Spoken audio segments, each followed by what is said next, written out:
अध्याय 741। यदि मैं स्वयं बाई कबीले को नहीं ढूंढ सकता तो मुझे अपनी ताकत बढ़ाने और खुद को अधिक मजबूत बनाने की आवश्यकता है। रहस्यमय बाई कबीले को लुभाने के लिए पर्याप्त मजबूत। जब तक वे बाहर नहीं आते मैं मजबूत होना बंद नहीं करूंगी। यह अर्जुन की वर्तमान मनोदशा का प्रतिबिंब था।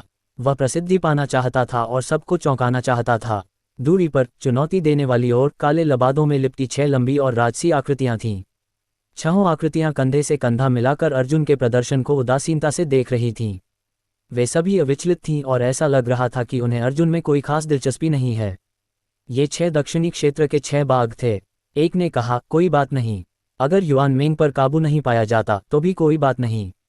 मौजूदा युआन मेंग अब हम 6 लोगों के साथ नहीं रह सकता। वह दक्षिणी क्षेत्र के 7 बाघों में से एक कहलाने के लायक नहीं है। जहां तक इस अर्जुन की बात है, वह संभवतः युआन मेंग जितना भी अच्छा नहीं है, इसलिए वह डरा हुआ नहीं है। उनमें से 6 ने कृपालुता से अखाड़े की ओर देखा, जो चुनौती देने वाले पक्ष के 6 पहाड़ों का प्रतिनिधित्व करते थे, उन्हें यहां दबा रहे थे। उनके रहते चुनौती देने वाली टीम अजेय हो जाती थी। अर्जुन ने युआन मेंग को मंच से उतार दिया। युआन मेंग ने अर्जुन की छाती पर भूसा मारा और डांटा, बदमाश। जब मुझे लाल पृथ्वी महाद्वीप से बचाया गया था तब भी मैं इससे अपनी पहचान छिपा रहा था। अर्जुन मुस्कुराया और कहा, मेरे पास भी कोई विकल्प नहीं है। यह उस समय की स्थिति के कारण मजबूर था। प्रतियोगिता समाप्त होने के बाद मैं आपको अच्छी शराब और अच्छा मांस खिलाऊंगा। सौदा पक्का है। अगर तूने अपनी बात से पलटने की हिम्मत की तो मैं तुझे मुक्का मारकर मार डालूंगा। युआन मेंग ने अर्जुन के कंधे पर थपथपाया और कहा, लेकिन तुझे सावधान रहना होगा, उनके हथियारों में जहर हो सकता है। मुझे पता है। अर्जुन ने सिर हिलाया और अखाड़े में लौट गया। इस समय एक कर्मचारी संख्या बॉक्स के पास गया। अर्जुन ने बॉक्स से बेतरतीब ढंग से 6 नंबर चुने और अपने प्रतिद्वंद्वी का इंतजार करने लगा। दृश्य एकदम शांत हो गया। केवल 30 दावेदार बचे थे। चाहे कोई भी देखे, 6 बड़े संप्रदायों का हारना तय था। ऐसे में क्या अर्जुन का अचानक आना इस ठहरे हुए पानी के कुंड में कोई बदलाव ला पाएगा? देखते हैं। मुरोंग वानकिंग और बाकी लोग भी अर्जुन के लिए पसीना बहा रहे थे। उन्हें नहीं पता था कि अर्जुन इस समय कितना ताकतवर है और क्या वह गहन आकाश संप्रदाय के विशेषज्ञों को हरा पाएगा। स्वर्गीय गहन संप्रदाय का एक शिष्य अखाड़े में कूद पड़ा और अर्जुन पर मुट्ठियां भींचते हुए बोला, बेटे, तुमने खुद को इतना गहरा दफना लिया है कि वास्तव में हमारे स्वर्गीय गहन संप्रदाय को किनारे कर दिया है। लेकिन मुझे ईमानदार होना होगा। तुम दिखावा क्यों नहीं करते? तुम्हारा अचानक सामने आना और मेरे गहन आकाश संप्रदाय के खिलाफ लड़ना वास्तव में मूर्खतापूर्ण है। अर्जुन मुस्कुराया और कहा, क्या मैं आपको भाषण देने के लिए आधा घंटा दे दूं? काले संप्रदाय के शिष्य ने गुस्से से कहा, तुमने मुझे नीची नज़र से देखने की हिम्मत की। मुझे परवाह नहीं कि तुम कौन हो, जियांगरू या जियांगनान। मेरी नज़र में तुम बस एक भेड़ हो जिसे काटा जाना है, क्योंकि आपने कभी भी वास्तविक अर्धराक्षस शरीर नहीं देखा है। अर्जुन ने आकाश की ओर देखा और कहा, आपने पहले ही 1 मिनट के लिए कह दिया है। अभी 29 मिनट बाकी हैं। जैसे ही ये शब्द बोले गए, वहां उपस्थित सभी लोग हंसने लगे। उस दिन काले संप्रदाय के शिष्यों को ऐसा लगा जैसे अर्जुन उनके साथ किसी विदूषक की तरह खेल रहा हो। वह गुस्से से दहाड़ा और उसका शरीर पागलों की तरह फैलने लगा। ये व्यक्ति मूलतः स्वर्गीय युआन क्षेत्र के प्रथम स्तर पर ही था, लेकिन जब उसने दानव में रूपांतरण करना शुरू किया तो उसका क्षेत्र भी उसके साथ ही ऊपर उठ गया। सभी की गवाही के तहत स्वर्गीय गहन संप्रदाय के शिष्य एक राक्षस में बदल गए थे, जो आधा मानव और आधा बाघ था, और उसका क्षेत्र पहले ही स्वर्गीय युआन क्षेत्र के 3रे स्तर तक पहुंच चुका था। क्या मैं अपना राक्षसी रूपांतरण बढ़ा सकता हूं? ये वास्तव में उस अर्धराक्षस शरीर से थोड़ा अलग है जिसे मैं पहले जानता था। अर्जुन ने सिर हिलाया, मानो उसे इसकी बिल्कुल परवाह ही न हो। काले संप्रदाय का शिष्य गुस्से से दहाड़ा और तुरंत अर्जुन की ओर झपटा। उसकी युआन क्यूई प्रचंड और प्रचुर थी। जैसे ही वह बेतहाशा भागा, हवा में सचमुच एक जोरदार विस्फोट हुआ। तो क्या हुआ अगर मैं स्वर्गीय युआन क्षेत्र के 5वें स्तर पर हूं? मुझे तुम्हें मारने के लिए केवल 3 चालों की आवश्यकता है। काले संप्रदाय के शिष्यों की दहाड़ पूरे अखाड़े में गूंज उठी। वह अपने साथ युआन क्यूई लेकर अर्जुन के शरीर पर भारी बमबारी कर रहा था। अर्जुन ने बाघ के हमले से बचने के लिए अपना शरीर थोड़ा झुकाया। साथ ही उसने अपने दाहिने हाथ से बाघ का चेहरा ढक लिया। धमाका। उस दिन पूरे जुवानजोंग शिष्य को जियांगनान ने अखाड़े में दबा दिया था। ये प्रहार इतना शक्तिशाली था कि नज़दीक से देखने वाले दर्शकों को भी अपने पैरों के नीचे की जमीन कांपती हुई महसूस हुई। क्रूर बाघ ने बहुत ही भयंकर तरीके से हमला किया, लेकिन अपने उन्मत्त हमले में अर्जुन ने वास्तव में एक हाथ का उपयोग सीधे अखाड़े पर दबाव डालने के लिए किया। खाने पर तेजी से झपटने से लेकर अचानक रुकने और फिर मैदान पर सिर पटकने तक, ये सब बहुत तेजी से हुआ। लोगों को प्रतिक्रिया करने का भी समय नहीं मिला। जबरदस्त दृश्य आघात के कारण पूरे क्षेत्र में चुपचाप सुइयां गिरने लगीं। आपकी शक्ति आपके होठों के सीधे आनुपातिक नहीं है। अर्जुन ने अपना पैर उठाया और अर्धमृत स्वर्गीय गहन संप्रदाय के शिष्य को लात मारकर दूर फेंक दिया। चलो दूसरा। अर्जुन ने अपने कंधे पार किए और उदासीनता से कहा। स्वर्गीय गहन संप्रदाय का दूसरा शिष्य भी अखाड़े में कूद पड़ा। उसने अर्जुन को लालच भरी नजरों से देखा और चिल्लाया, आओ। जैसे ही उसने दहाड़ा, उसका शरीर फट गया और 2 मीटर लंबे युवक से वह 4 मीटर लंबे नरसिंह और अर्धराक्षस में बदल गया। ये व्यक्ति वास्तव में स्वर्गीय युवान क्षेत्र के प्रथम स्तर से स्वर्गीय युवान क्षेत्र के तीसरे स्तर तक आगे बढ़ने में सक्षम था। प्रतियोगियों को अपनी असली ताकत दिखाने के लिए हम क्षेत्र दमन को खत्म करने के लिए तैयार हैं। आकाश में उड़ते बादलों का बहता समुद्र ने अपना हाथ हिलाया और स्वर्गीय गहन संप्रदाय के शिष्यों की ओर एक हल्की रोशनी छोड़ी। दिव्य गहन संप्रदाय के शिष्यों के चारों ओर एक मंद प्रकाश छा गया। मंद प्रकाश में उड़ते बादलों और बहते समुद्र की आभा थी, जिससे अर्जुन द्वारा दिव्य गहन संप्रदाय के शिष्यों पर डाला गया दमन तुरंत गायब हो गया। संप्रदाय रैंकिंग प्रतियोगिता के नियमों में से एक ये भी था। हालांकि पहले लड़ चुके प्रतियोगियों का साधना आधार एक जैसा था, इसलिए उन्होंने पहले कभी ऐसा नहीं किया था। 6 महान संप्रदायों के बुजुर्गों ने अपना मुंह खोला, लेकिन कुछ भी कहने में असमर्थ थे। ड्रैगन शेर विस्फोट। उस दिन काले संप्रदाय के शिष्यों का आत्मविश्वास बहुत बढ़ गया। उन्होंने अर्जुन के सामने अपना मुंह खोला और उनके मुंह से एक बहरा कर देने वाली ध्वनि निकली। ध्वनि तरंगें एक एक करके चारों ओर फैलती गईं और उनकी शक्ति इतनी प्रबल थी कि भीड़ की दृष्टि रेखा विकृत हो गई। सबकी नजरों में अखाड़ा भी विकृत हो गया। अर्जुन अपनी बाहें पार करके ध्वनि तरंग के केंद्र में खड़ा हो गया। पहाड़ की ओर देखते हुए वह शांत और जरा भी अप्रभावित था। दा कैंग यहाँ है। काले संप्रदाय के अनुयायी दहाड़ते हुए अर्जुन की ओर दौड़े। उनके पीछे एक प्रेत सिंह गुस्से से दहाड़ता हुआ दिखाई दिया। शेर और अर्धराक्षस का पूरा शरीर उग्र लपटों के गोले में लिपटा हुआ था और उसका पूरा शरीर उल्का की तरह अर्जुन की ओर टूट पड़ा। अर्जुन एक कदम आगे बढ़ा। उसका बायां हाथ पीछे की ओर झुक गया और दायां हाथ उस पर टूट पड़ती आग की लपटों में पहुंच गया। उसने शेर और अर्धराक्षस के चेहरे को ठीक से ढक दिया। धमाका। पूरे अखाड़े में एक तेज आवाज गूंज उठी जो आसमान को हिला देने वाली थी। अर्जुन ने नरसिंह और अर्धदानव को अखाड़े में धकेल दिया। उसके सिर का पिछला हिस्सा अखाड़े से जोर से टकराया। टक्कर की जोर से उसका विशाल नरसिंह शरीर भी उसके साथ ऊपर की ओर झुक गया। ये वही चाल थी, आधा राक्षस शेर। अर्जुन ने अपना सिर हिलाया और शिष्य को एक लात मारकर उड़ा दिया। अध्याय 742। अर्जुन इतना ताकतवर कब हो गया? क्या वह अब भी वही अर्जुन है जिसे हम जानते हैं? मुरोंग वानकिंग और बाकी लोगों ने एक दूसरे को देखा, दोनों ही अविश्वास में थे। तब मुरोंग वानकिंग को लगा कि उसकी प्रगति पहले से ही काफी तेज हो चुकी है। 18 साल की उम्र में उसने स्वर्गीय युवान क्षेत्र में कदम रखा और स्वर्गीय युवान क्षेत्र के पहले स्तर पर एक शक्तिशाली योद्धा बन गई। इस प्रकार की साधना निश्चित रूप से सभी नायकों के प्रति अहंकारपूर्ण थी, लेकिन अब जब उसने अर्जुन के 5वें स्तर के स्वर्गीय युवान क्षेत्र को देखा तो उसे हार की गहरी भावना महसूस हुई। क्या सच में मेरे और उसके बीच का फासला इतना बड़ा है? मैंने कितनी भी कोशिश की, आखिरकार वो मुझे पीछे ही छोड़ गया। मुरोंग वानकिंग ने अपनी मुट्ठियां कस लीं, दिल में बहुत अनिच्छा महसूस कर रही थी। जहां तक पूरे स्टारगेजिंग सिटी की बात है तो सभी ने अर्जुन का तालियों से स्वागत किया। हर कोई सस्पेंस वाला मैच देखना चाहता था, न कि द प्रोफाउंड स्काई सेक्ट का एक तरफा दमन। चुनौती देने वाले के रूप में अर्जुन पहले ही 2 लोगों को हरा चुका था। अगर वह 4 और लोगों को हरा देता तो वह दक्षिणी क्षेत्र के 7 बाघों में से एक युआन मेंग के साथ आगे बढ़ पाता। विभिन्न संप्रदायों के बुजुर्ग गुप्त रूप से प्रार्थना कर रहे थे कि जब तक अर्जुन और युआन मेंग को पदोन्नत किया जाता है तब तक वे निश्चिंत रहेंगे। तीसरे स्वर्गीय गहन संप्रदाय मार्शल कलाकार पहले से ही क्षेत्र में कदम रखा था। ये व्यक्ति भी कोई बेवकूफ नहीं था।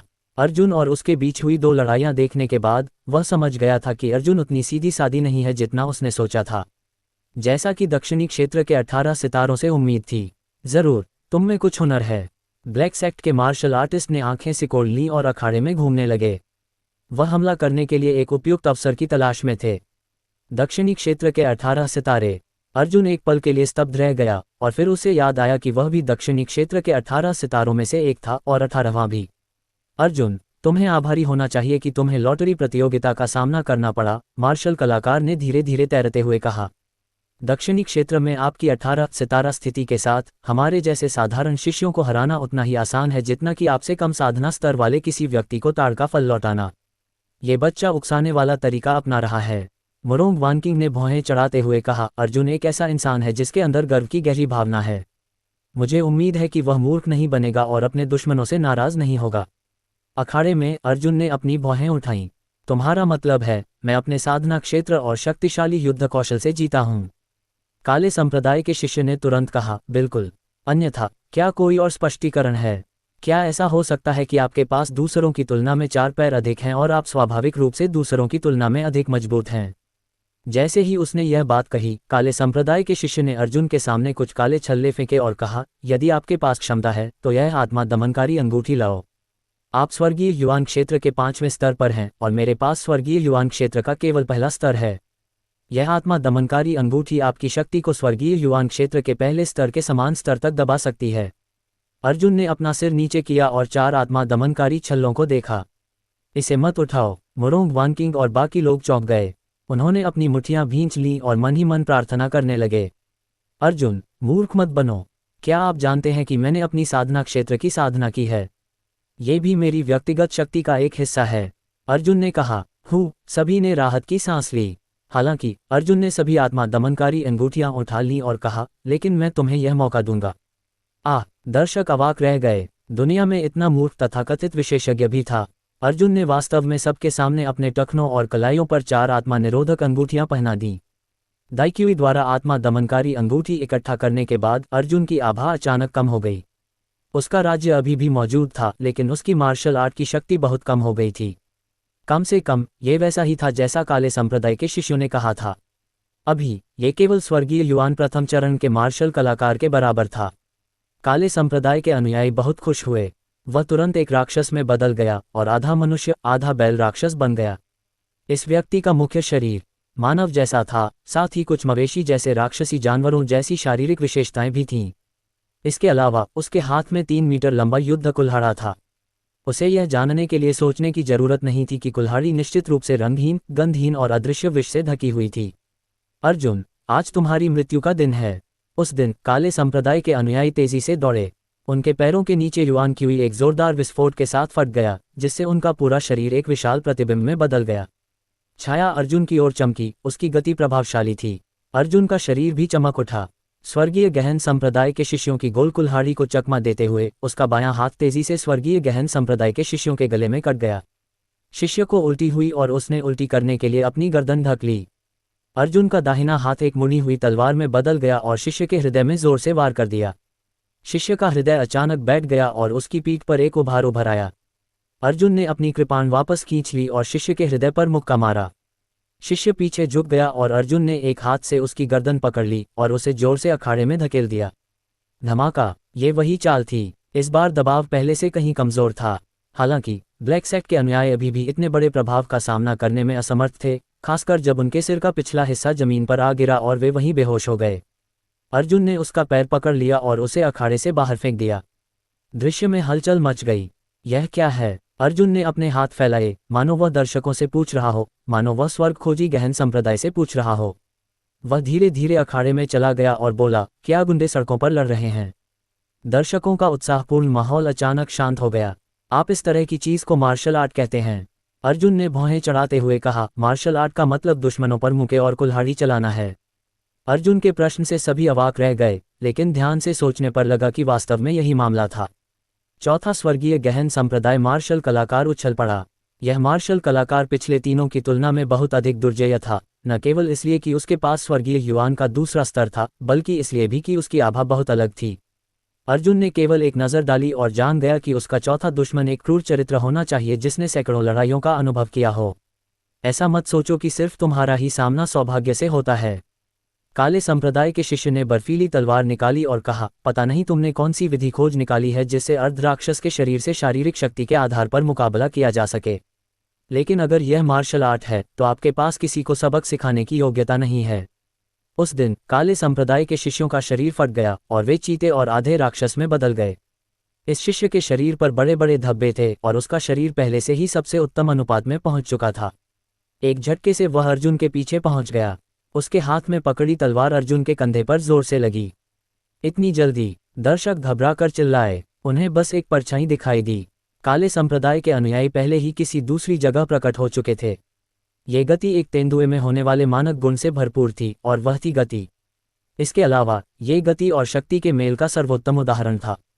तेंदुए के पास ये जन्मजात लाभ था। वह तेज था, विस्फोटक था और उसकी ताकत प्रभावशाली थी। स्वर्गीय गहन संप्रदाय के इस आधे मानव और आधे तेंदुए शिष्य ने अप्रत्याशित रूप से अर्जुन पर चुपके से हमला किया। दर्शकों ने ठंडी सांस ली। अर्जुन की असली ताकत के साथ इस वार को चकमा देना बहुत आसान होना चाहिए था। हालांकि अर्जुन के शारीरिक आंकड़े बहुत कम हो गए थे। हर कोई अर्जुन के लिए पसीना बहा रहा था। अप्रत्याशित रूप से स्वर्गीय गहन संप्रदाय के शिष्यों ने वास्तव में काट दिया था। अध्याय 743। ची। हर किसी के दृष्टिकोण से वह तलवार जो अर्जुन के लिए घातक खतरा बन सकती थी, वास्तव में हवा से अर्जुन के बाएं हाथ पर आकर गिरी थी। ऐसा मत सोचो कि गति से सारी समस्याएं हल हो सकती हैं। अर्जुन ने पलटकर दोनों हाथों से शिष्य की कलाइयां पकड़ लीं। उसी समय उसके घुटने शिष्य की छाती पर जोर से टकराए। शिष्य दर्द से नीचे झुक गया और अर्जुन का पैर गिर गया। उसने अपना पैर उठाया और अपने घुटने को फिर से शिष्य के चेहरे पर पटक दिया।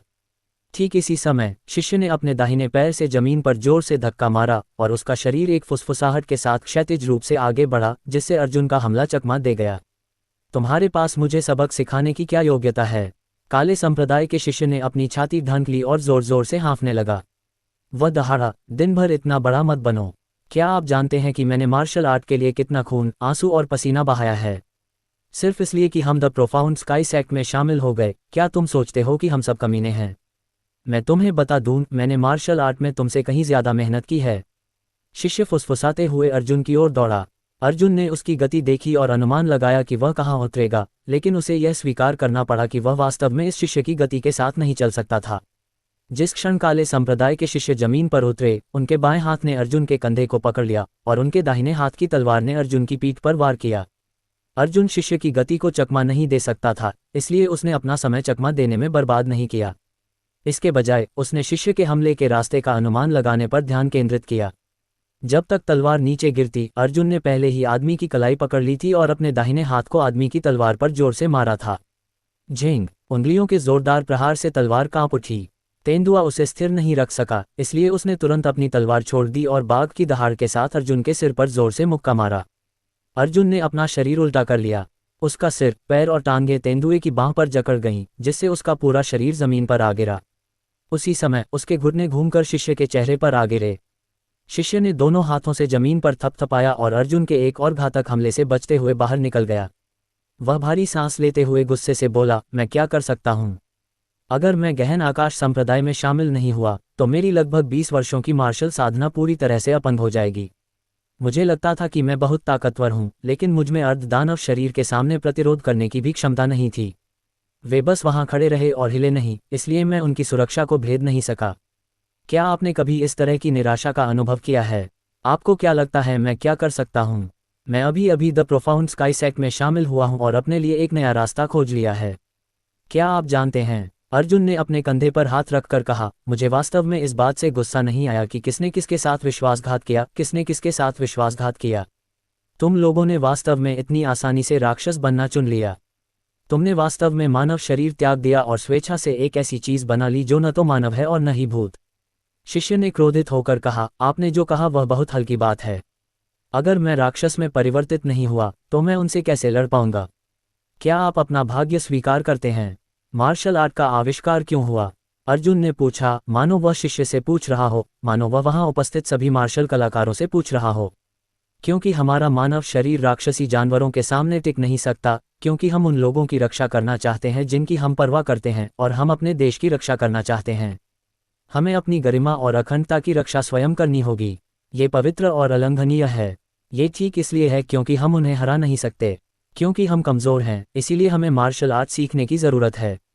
मार्शल आर्ट के जन्म का मूल उद्देश्य यही है। अर्जुन ने अपनी मुट्ठियां भींच लीं, आंखें सिकोड़ लीं और गहरी आवाज में कहा, लेकिन तुम्हारा क्या? तथाकथित मार्शल आर्ट के लिए तुम असल में कुछ भी करना नहीं चाहते। मानव जाति की गरिमा की रक्षा के लिए आपने मार्शल आर्ट के लिए अपनी गरिमा त्याग दी। यदि आप आसानी से अपने शरीर की संरचना बदल सकते हैं और मजबूत बन सकते हैं, तो मार्शल आर्ट का क्या उपयोग है? आप और गहन आकाश संप्रदाय यहाँ मार्शल आर्ट शब्द का अपमान करने की हिम्मत मत करो। अर्जुन ये बोलते बोलते और भी ज्यादा क्रोधित हो गया। उसके दिल में लंबे समय से जमा हुआ गुस्सा आखिरकार इस पल फूट पड़ा। उन्होंने क्रोध से स्वर्गीय गहन संप्रदाय की ओर इशारा किया और चिल्लाए, दक्षिणी क्षेत्र में 8 महान संप्रदायों के नेता के रूप में आपने न केवल अपनी मार्शल आर्ट को आगे नहीं बढ़ाया, बल्कि आपने इसे इतना गंदा भी बना दिया। आप लोग इतने गरिमा में हैं कि आप बेशर्मी से दुनिया के लोगों के सामने सभी को अर्धदानव शरीर की साधना करने की सलाह देते हैं। तुम किस तरह के मार्शल कलाकार हो? तुम किस तरह के मार्शल आर्ट संप्रदाय हो? तुम योग्य नहीं हो। मैं तुम्हें बताता हूँ, क्या तुम उसके योग्य नहीं हो? संपूर्ण गहन आकाश संप्रदाय को अर्जुन ने इतना डांटा था कि उनके सिर से खून बहने लगा था और वे लंबे समय तक प्रतिक्रिया नहीं दे सके। ये कैसा युग है? अर्जुन दहाड़ा, ये स्पष्ट रूप से मार्शल आर्ट की घाटी है। यह मानव इतिहास का सबसे बड़ा दाग है।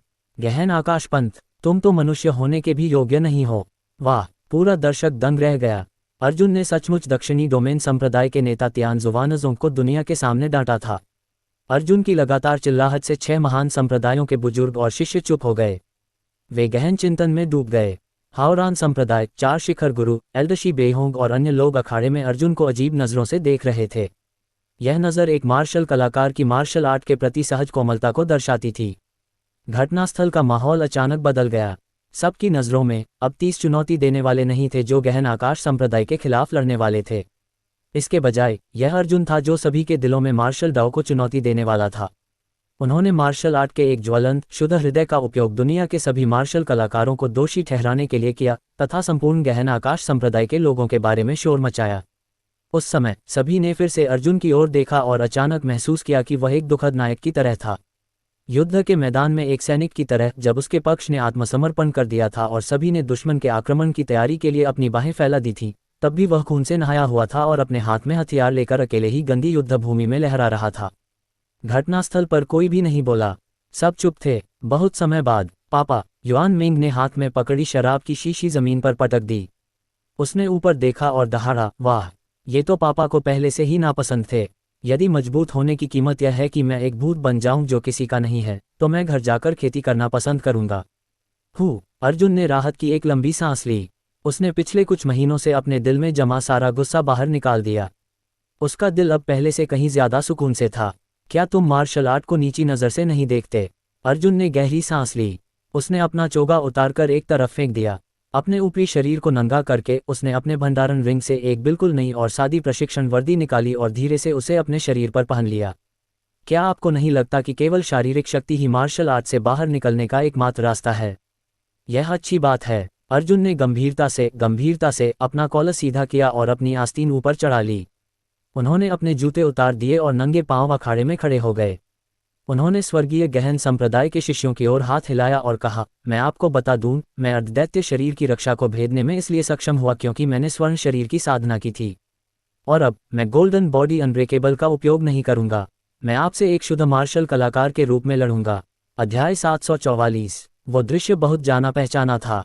जब हर मार्शल आर्टिस्ट जवानी में मार्शल आर्ट में कदम रखने की तैयारी करता था तो उसके परिवार के बड़े बुजुर्ग उसके लिए ट्रेनिंग के कपड़े तैयार करते थे। इस तरह की ट्रेनिंग यूनिफॉर्म बहुत ही साधारण होती थी। बस मुलायम कपड़ा, ढीली आस्तीनें और कमर पर एक बेल्ट बंधी होती थी। इस दृश्य ने सभी मार्शल कलाकारों को उस समय की याद दिला दी जब पहली बार उन्होंने मार्शल डाओ की रंगीन दुनिया से मुलाकात की थी, जिसमें उनकी लालसा और प्रेम था तथा वे एक बेहतर और अधिक शक्तिशाली व्यक्ति बनना चाहते थे। मार्शल आर्ट की शुरुआत में व्यक्ति का दिल मूलतः अच्छा होता था। अर्जुन की शारीरिक शक्ति कम हो गई और उसका शरीर उसके शरीर और मन की तरह नर्म और मुक्त हो गया। क्या तुम पागल हो? काले संप्रदाय के शिष्य ने भौहें चढ़ाकर कहा, तुमने अपना सुनहरा शरीर त्याग दिया और अपनी मूल चीगोंग तकनीक भी छोड़ दी। अगर तुम ऐसा करोगे तो तुम मेरे सामने कुछ भी नहीं हो। तुम मेरी गति भी नहीं देख सकते। अर्जुन ने स्वर्गीय गहन संप्रदाय के शिष्यों की ओर इशारा करते हुए कहा, आओ मुझ पर हमला करो। स्वर्गीय गहन संप्रदाय को नहीं पता कि मार्शल आर्ट क्या है। मैं समझता हूँ। गहन आकाश धर्म तुम्हें नहीं सिखाएगा, मैं तुम्हें सिखाऊंगा। ये शब्द बोलते ही स्वर्गीय गहन संप्रदाय में अचानक अराजकता फैल गई। कई शिष्यों ने अखाड़े में अर्जुन की ओर इशारा किया और जोर जोर से गालियां दी। अखाड़े पर स्वर्गीय गहन संप्रदाय के शिष्यों ने अपने दांत पीसते हुए कहा, ठीक है, चूंकि आप चाहते हैं तो मैं आपको अनुमति देता हूं। ऐसा कहते हुए शिष्य फुसफुसाते हुए अर्जुन की ओर दौड़ा। अर्जुन ने अपनी युआन क्यूई को उसकी सामान्य शक्ति से 6 गुना अधिक वापस कर दिया था। अपने भौतिक शरीर और युआन क्यूई के समर्थन के बिना वह केवल एक साधारण स्वर्गीय युआन प्रथम चरण मार्शल कलाकार था। इस अवस्था में वह वास्तव में तेंदुए राक्षस की गति को नहीं देख सका। अर्जुन नंगे हाथ पैर और ढीली ढाली प्रशिक्षण वर्दी पहने हुए था। वह मार्शल आर्ट की दुनिया का एक समर्पित शिष्य लग रहा था। उसकी आंखें अचानक सिकुड़ गईं और उसने कहा, गति। उस दिन काले संप्रदाय के अनुयायी अचानक प्रकट हुए और अर्जुन की ओर वार किया। अजीब बात यह थी कि यह वार फिर से तिरछा था। गति ही सब कुछ नहीं है। अर्जुन हल्के से उछला, उसकी दाहिनी हथेली स्वर्गीय गहन संप्रदाय के शिष्य की गर्दन के पीछे दब गई। शिष्य चिल्लाया, तुम मेरा कुछ नहीं कर सकते, तुम मेरी सुरक्षा को भेद नहीं सकते। अर्जुन ने कहा, मार्शल आर्ट हमारे हमलों को अधिक शक्तिशाली बना सकता है, लेकिन आप अभी भी नहीं समझते हैं। इरादा। अर्जुन की हथेली में एक अतुलनीय शक्तिशाली ड्रैगन अचानक फूट सकता है। उस दिन काले संप्रदाय के अनुयायियों को निर्दयतापूर्वक जमीन पर गिरा दिया गया, और यहाँ तक कि उन्हें ऊपर भी उछाला गया। अर्जुन शिष्य की पलटाव की गति के साथ तालमेल नहीं बिठा सका, न ही वह उसके पीछे जा सका।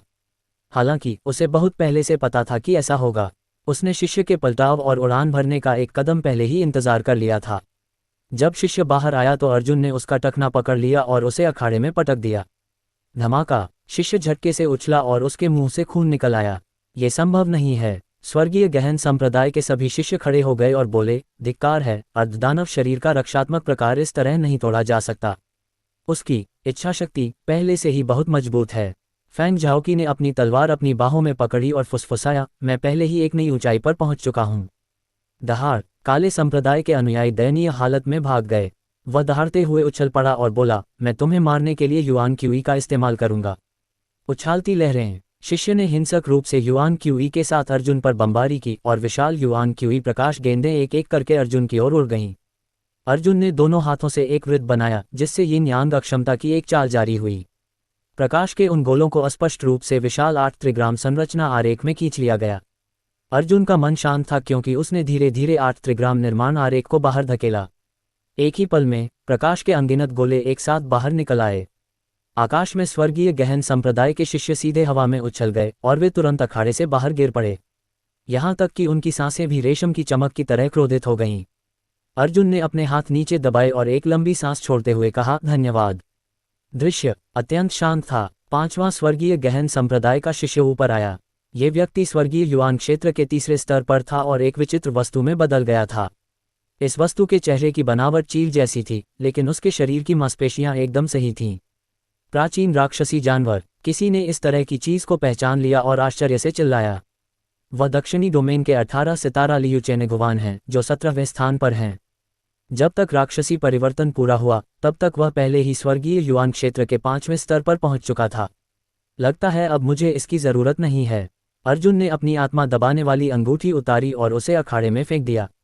लियू चेनेगुवान ने अपने मुंह में एक पुआल की छड़ी पकड़ी और आलस से अर्जुन को देखा। कितनी लंबी चर्चा थी। आपने मुझे लगभग आश्वस्त कर दिया था, लेकिन एक सवाल है जिसे मैं स्वीकार नहीं कर सकता। यदि आपके शरीर की ताकत और गति पर्याप्त नहीं है, तो आप दुश्मन की गति से कैसे बचाव कर सकते हैं? बेशक, मैं अपनी गति की बात कर रहा हूं, उस कूड़े की गति की नहीं। इतना कहकर लियू चेनेगुवान हंसा और उसका शरीर अचानक गायब हो गया। जब वह वापस आया, तो वह पहले से ही अर्जुन के पीछे था। इस व्यक्ति के हाथ पर 5 नुकीले पंजे थे, जो सभी चाकू की तरह तीखे थे और पंजों पर जहर लगा हुआ था। उसका दाहिना हाथ हवा की तरह तेज था और एक झटके में उसने अर्जुन की गर्दन के पीछे अपना तेज पंजा मार दिया। अर्जुन ने पहले ही उसका हाथ वापस कर दिया था और अपनी बाईं हथेली से उसके तीखे पंजों को दबा दिया था। उसने अपनी ताकत से उछलकर अपने दाहिने हाथ से उसके माथे को दबाया। ये संभव नहीं है। तब लियू चेनेगुवान चौंक गया। आप मेरे कार्यों से कैसे बच सकते हैं? बहुत सरल। अर्जुन ने वेटुओ पाम को लियू चेनेगुवान के सिर में दे मारा। अखाड़े में एक अजगर की हल्की दहाड़ सुनाई दी। लियू चेनेगुवान तुरंत पीछे की ओर उड़ गया। उसका शरीर लगातार अखाड़े पर गिरता और उछलता रहा, मानो उसने पानी की सतह पर एक छोटी सी चट्टान फेंक दी हो। स्टार गैजिंग सिटी के एक बहुत ही दूरस्थ कोने में एक रहस्यमय आदमी था जो हल्के सुनहरे रंग का वस्त्र पहने हुए था। इस व्यक्ति का पूरा शरीर छाया में ढका हुआ था और वह घटनास्थल की स्थिति को स्पष्ट रूप से देख सकता था। मुझे उम्मीद नहीं थी कि दक्षिणी क्षेत्र का यह मार्शल कलाकार इरादे के कौशल में भी निपुण होगा, उसने उदासीनता से एक ऐसी मुस्कान के साथ कहा जो उसके चेहरे पर मुस्कान नहीं लग रही थी। मुझे उम्मीद नहीं थी कि दक्षिणी क्षेत्र का यह मार्शल कलाकार इरादे के कौशल में भी निपुण होगा। मुझे लगा था कि वे इस क्षमता के बारे में बहुत पहले ही भूल चुके हैं। ऐसा लगता है कि दक्षिणी क्षेत्र के बारे में मेरा सेंट्रल प्लेन्स का निर्णय अभी भी थोड़ा गलत है। उस आदमी के बगल में एक छोटी लड़की खड़ी थी। उसने सिर उठाया और कहा, बड़े भाई, क्या वह अर्जुन जीत सकती है? उस आदमी ने कहा, इच्छाशक्ति और हीनता में अंतर होता है। अर्जुन की इच्छाशक्ति को शायद ही ज्यादा मजबूत कहा जा सकता है। हमें ये जानने के लिए इस लड़ाई को लगातार देखने की जरूरत नहीं है कि अर्जुन निश्चित रूप से जीतेगा। अर्धराक्षस शरीर। जब द प्रोफाउंड स्काई सेक्ट हमारे स्टार गिल्ड के पास ये सुझाव लेकर आया, तो हमने इसे अस्वीकार कर दिया। क्योंकि हम पहले से ही जानते थे कि अर्धदानव शरीर कोई दीर्घकालिक योजना नहीं है। जब आप स्वर्गक्राय क्षेत्र में पहुंचते हैं तो एक आधा दानव शरीर कुछ भी नहीं के बराबर होता है, और इरादा सबसे अच्छी मार्शल आर्ट है। अखाड़े में लियू चेनेगुवान ने खांसते हुए खून के कुछ घूंट निकाले। वह फिर उठा और चिल्लाया, फिर आओ। वह हवा में उछला और अपनी युआन क्यू को पागलों की तरह घुमाया, जिससे उसके पीछे एक बड़ा अर्धबाज जैसा प्रेत बन गया। बेवकूफ, हल्के सुनहरे चोगे वाले आदमी ने सिर हिलाया और कहा, अब और देखने की जरूरत नहीं है। चलो कोई जगह ढूंढते हैं जहां कुछ स्वादिष्ट खाया जा सके। अध्याय 745। मौके ने इशारा किया। जब अर्जुन ने अपने मार्शल कौशल को जारी करने के लिए लियू चेनेगुवान का फायदा उठाया तो उसने तुरंत लियू चेनेगुवान पर अपनी उंगली उठाई। हाँ, एक उंगली का बल लियू चेनेगुवान के जोंगफू एक्यूपॉइंट पर लगा। अर्जुन ने अपने हाथों को बार बार हिलाया, उसका शरीर लगातार तैर रहा था, उंगली का बल तेजी से बाहर निकल रहा था। मध्यम मध्यम मध्यम। मौके ने जिस उंगली की शक्ति की ओर इशारा किया उसने लियू चेनेगुवान के cloud gate acupoint, heavenly palace acupoint और हेवनली सेक्ट एक्यूपॉइंट को मारा। युद्ध कौशल का उद्देश्य युआन क्यूई को एक विशिष्ट गति के अनुसार मध्याह्न रेखाओं से प्रवाहित करना था। युद्ध कौशल मंत्र के साथ मिलकर यह एक ठोस आक्रामक विधि का निर्माण करता था। अर्जुन ने लियू चेनेगुवान के एक्यूपॉइंट पर प्रहार किया, जिससे लियू चेनेगुवान के शरीर में युआन क्यूई बाधित हो गई।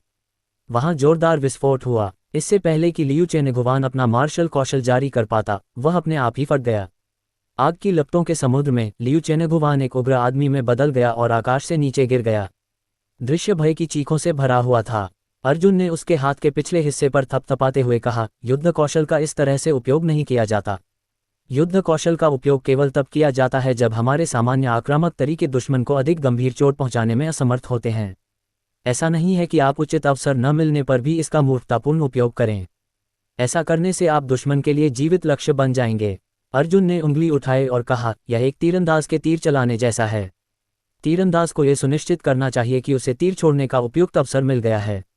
अन्यथा अगर वह आंख मूंदकर तीर चलाता है तो इससे तीर किसी और के द्वारा गिराया जा सकेगा और उसकी स्थिति का पता चल जाएगा। अर्जुन लियू चेनेगुवान की ओर चला गया। लियू चेनेगुवान लगभग आधा मर चुका था। उसने उठने की कोशिश की और दहाड़ा, मुझे उपदेश मत दो, मैं तुम्हें मार डालूंगा। लड़ते समय सिर्फ दुश्मन के शरीर को मत देखो, बल्कि उसकी आंखों को भी देखो।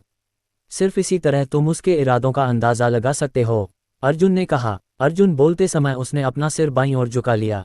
जिस क्षण अर्जुन ने अपना सिर झुकाया, लियू चेनेगुवान के तीखे पंजे भी अर्जुन के माथे की ओर बढ़ गए। हालांकि अर्जुन का झुकाव लियू चेनेगुवान के पंजे को चकमा देने के लिए हुआ। लियू चेनेगुवान की गति के कारण अर्जुन किसी भी हालत में उसे चकमा नहीं दे सकता था, लेकिन अर्जुन भविष्यवाणी करना जानता था। उसी समय अर्जुन के पीछे आकाश में एक ड्रैगन सिर वाला प्रेत प्रकट हुआ। अर्जुन ने अपना दाहिना पैर जमीन पर पटका और बाएं हाथ से लियू चेनेगुवान का हाथ दूर धकेल दिया। फिर उसने एक हरे अजगर को समुद्र में फेंका और लियू चेनेगुवान की छाती पर वार किया। धमाका! लियू चेनेगुवान ने एक दयनीय चीख निकाली क्योंकि उसका शरीर बेहोश हो गया था। हवा में खून की धुंध फैल गई थी और वह जमीन पर गिरने से पहले बेहोश हो गया। अर्जुन ने अपने दर्द भरे कंधे को रगड़ते हुए कहा, यह मार्शल कौशल दिखाने का सबसे अच्छा समय है। पा पा घटनास्थल पर हल्की तालियां गूंजीं, लेकिन थोड़ी देर बाद तालियां गरजने लगीं। अर्जुन ने गहन आकाश संप्रदाय का सामना किया और कहा, आपने अर्धदानव शरीर की साधना इसलिए चुनी क्योंकि आपके पास मार्शल आर्ट में कोई नई सफलता पाने की क्षमता नहीं है। क्या आपको किसी भी कठिनाई के लिए अपने पूर्ववर्तियों के अनुभव पर निर्भर रहना पड़ता है? मुझे यह मत बताइए कि आपको मार्शल आर्ट का अध्ययन करना नहीं आता। यदि आप अपना समय अर्धदानव शरीर का अध्ययन करने और मार्शल दाव के नए मार्ग में तल्लीन होने में बिताते हैं तो शायद आपकी उपलब्धियां आपसे भी अधिक होंगी। वाह! एक परछाई आसमान में उड़ी। उस आकृति ने हवा में एक बड़ा चाप बनाया और अर्जुन के सामने सटीक रूप से उतरी। घटनास्थल पर तुरंत ही जयकारे गूंजने लगे। जो व्यक्ति आया था उसका नाम जोंग वुशुंग था, जो दक्षिणी क्षेत्र के 18 सितारों में 7वें स्थान पर था। हम फिर मिलेंगे। जोंग वुशुंग ने अर्जुन को उदासीनता से देखा और कहा, अभी तुम्हारा प्रदर्शन वाकई शानदार था, बस इतना ही। तुमने मुझे एक बार 9 फिर्मामेंट्स इंपीरियल पैलेस में हराया था। इस बार मैं तुम्हें अपनी असली ताकत दिखाना चाहता हूँ। क्या तुम युद्ध कौशल जानते हो? क्या तुम सोचते हो कि केवल तुम ही इसे जानते हो? मैं। इससे पहले कि वह अपनी बात पूरी कर पाता, अर्जुन पहले ही एक छाया में बदल गया और आगे बढ़ गया। अर्जुन के बाएं हाथ ने जोंग वुशुंग के दाहिने हाथ को पकड़ लिया और उसके दाहिने हाथ ने जोंग वुशुंग की छाती पर प्रहार किया। इस हथेली ने युआन क्यूई का 6 गुना उपयोग किया। हथेली का बल सीधे जोंग वुशुंग के शरीर में घुस गया, जिससे उसकी पीठ ऊपर की ओर उभर गई और उसके मुंह से खून की एक बड़ी धार निकल पड़ी। जोंग वुशुंग घबरा गया और जल्दी से अर्जुन के घुटने पर लात मार दी। अर्जुन का बायां हाथ जोंग वुशुंग के दाहिने हाथ से ऊपर उठा और जोंग वुशुंग के कंधे को पकड़ लिया। उसने जोंग वुशुंग के शरीर को घुमाया, उसकी पीठ अपनी ओर घुमाई और अपनी हथेली जोंग वुशुंग की पीठ पर दबा दी। जोंग वुशुंग की छाती फिर से फूल गई और उसने अपने मुंह से एक फुफकार के साथ हवा में बड़ी मात्रा में खून थूक दिया। अर्जुन का बायां पैर जोंग वुशुंग के दाहिने पैर से लिपटा हुआ था, उसका शरीर उसके चारों ओर घूम रहा था और उसने जोंग वुशुंग के कंधे की ओर इशारा किया। एक मोटी उंगली ने जोंग वुशुंग के मांस और खून को चीर डाला। अर्जुन के दाहिने पैर के नीचे युआन क्यू फट गया, जिससे उसका पूरा पैर जोंग वुशुंग की ओर जोर से टकराया। उसने अपना घुटना जोर से मारा और जोंग वुशुंग के पेट में जा लगा। अर्जुन ने जोंग वुशुंग को उसकी गर्दन के पीछे से पकड़ लिया और उसे अखाड़े में जोर से दबा दिया। उसके बाद उसकी मुट्ठियों से बारिश की तरह प्रहार किया गया। Boom boom boom boom boom. Arjun की मुट्ठियां जोंग वुशुंग पर गिरीं, जो जमीन पर तूफान की तरह पड़ा था। हर मूके के साथ एक तेज गड़गड़ाहट भी थी। कड़कती बिजली अर्जुन की बाहों के चारों ओर लिपट गई। भूंसा, बिजली, गरज। दर्शक दंग रह गए। वे अब जोंग वुशुंग को देख नहीं पा रहे थे, क्योंकि जोंग वुशुंग का पूरा शरीर अर्जुन की बिजली जैसी मुट्ठी की छाया में लिपटा हुआ था। पंखे के आकार की मुट्ठी जैसी छाया एक जोरदार धमाके के साथ नीचे उतरी, जिससे अखाड़ा उड़ गया। जब तक अर्जुन रुका, जमीन पर एक बड़ा सा गड्ढा बन चुका था और जोंग वुशुंग जा चुका था। वहां जरा सा भी मांस का चूरा नहीं बचा था। तुम, गहन आकाश संप्रदाय का एक शिष्य खड़ा हुआ और गुस्से से चिल्लाया, तुमने अपनी शारीरिक शक्ति और युआन क्यूई शक्ति का इस्तेमाल किया। तुम धोखा दे रहे हो। हालांकि जैसे ही उसने चिल्लाना बंद किया, शिष्य भी दंग रह गया। तभी उसे एहसास हुआ कि उसकी बातें कितनी हास्यास्पद थीं। अखाड़े पर अर्जुन ने अपने हाथों से खून पोंछा और कहा, बेशक शरीर की ताकत और युआन क्यूई की ताकत भी मार्शल दाव से परिष्कृत की गई थी। ये भी मार्शल दाव का एक हिस्सा है। पहले मैं मार्शल आर्ट की युद्ध तकनीकों का प्रदर्शन कर रहा था। अब मैं मार्शल आर्ट की शारीरिक शक्ति और युआन क्यूई शक्ति का प्रदर्शन कर रहा हूँ। मैंने अर्धदानव शरीर की साधना नहीं की, लेकिन मेरी शारीरिक शक्ति ऐसी है जिसकी तुलना तुम राक्षस नहीं कर सकते। वाह, हम जीत गए। कुछ देर की खामोशी के बाद हाओरान संप्रदाय ने जयकारा लगाया और आकाश को हिला दिया। दर्शकों ने उत्साह से चर्चा शुरू कर दी। अर्जुन स्पष्ट रूप से दक्षिणी क्षेत्र के 18 सितारों में 18वें स्थान पर था।